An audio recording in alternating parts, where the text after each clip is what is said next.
In today's video, I'm going to teach you how to move an object in PowerPoint animation. By the end, you'll know how to make any text, image, or shape travel smoothly across your slide using motion paths, plus how to control timing and polish the result.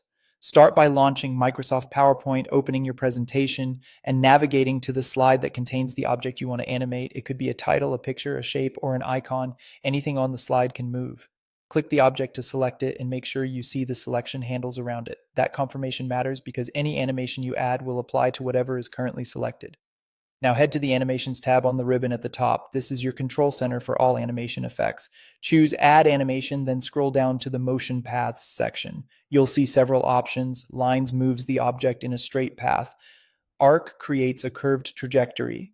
Turn adjusts direction with a gentle bend. And Custom Path lets you draw your own route by clicking and dragging directly on the slide. Pick the style that best matches the movement you're going for. Once you choose a motion path, a line appears on your slide with a green starting point and a red arrow for the end point.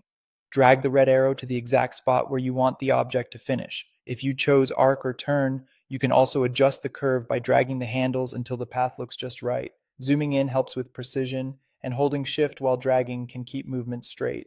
Next, fine-tune how the animation behaves.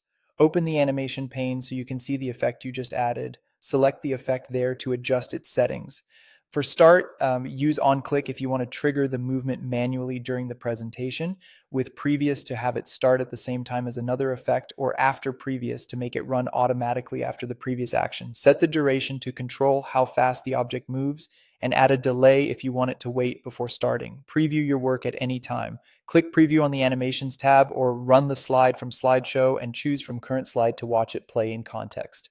Finally, refine as needed. You can reposition or resize the motion path, add multiple animations to the same object, and even combine the movement with other effects like a fade or a zoom to enhance the overall look. And that's it. If you found this tutorial helpful, don't forget to like this video and subscribe to my channel for more PowerPoint tips and tutorials.